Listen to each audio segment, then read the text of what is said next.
Good morning. Good morning.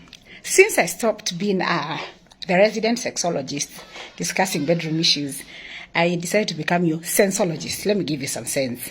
And yeah, I stopped giving my opinion about everything where I understood I don't need to give my opinion on everything. But this one is serious. And I've been saying it on Twitter.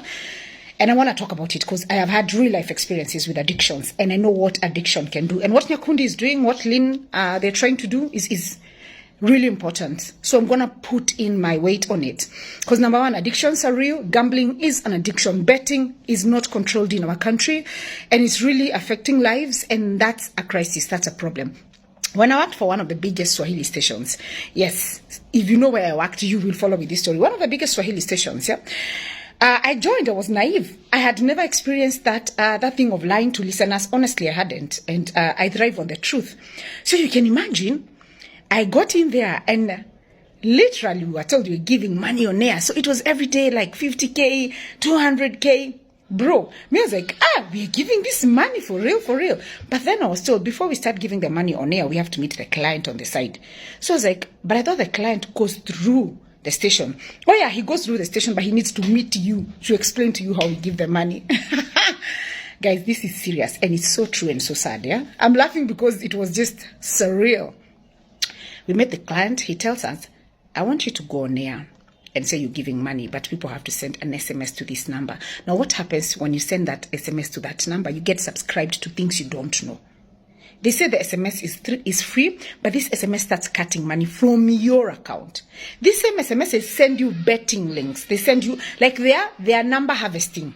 You get, they are number harvesting and they use these numbers to share with betting companies. They use these numbers to do all that. Now, the saddest part for me on air was we never gave money to a genuine person. It was, oh, Anita, do you know someone who can pretend they're listening to us to give them money? It was that actually for the longest. We never had genuine winners at all. And for me, I kept wondering, why are we doing that? But then, to be honest, then I was my moral compass was not moral, to be honest. I won't lie about it. So I really didn't care much. Potato, it didn't bother me. It's work. And this client used to give us commission per number of numbers. Literally, your numbers give you money at the end of the week. That happens a lot in Swahili stations and vernacular stations. That's the reason you hear a presenter pushing the number so much, because they're given money based on the number of people who send an SMS during their show. There's a certain morning presenter, I'm telling you, in one of these Swahili stations, you will hear them going ham. Yeah, send an SMS to this number. It's because if they get more people, by the end of the week, their client gives them more money. You understand? And this is gambling. I'm telling you, nowadays you listen to radio every 2 minutes. And sometimes I ask myself, guys, some of you are Christians, don't you know the Lord? Every 2 minutes, send this to send these numbers. It's 99 bob, it's 50 bob. I don't know who and who won. Guys, it's crazy. And let me tell you some math. I was telling someone the other day, if 1 million Kenyans send 100 bob, how much money is that? 1 million Kenyans send 100 bob. That is in one show. Some of these shows have 5 million listeners.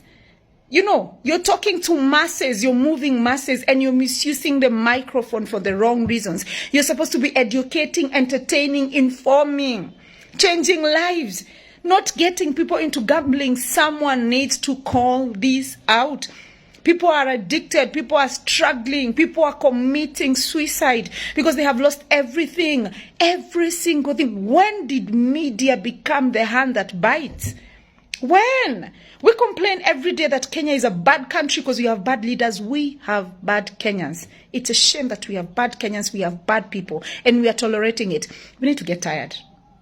I keep saying we're not tired enough. Countries did not change because people were angry. They changed because people were tired enough. I hope something happens about this whole aviator thing. I hope something happens about this whole gambling thing. I hope something really does happen. It has to start with us. We need to start with us. We really have to. Have an amazing, amazing Wednesday. May God work before us as a country. We're really struggling so much. And if we don't change as a people, we will perish. As Americans always says, change or perish.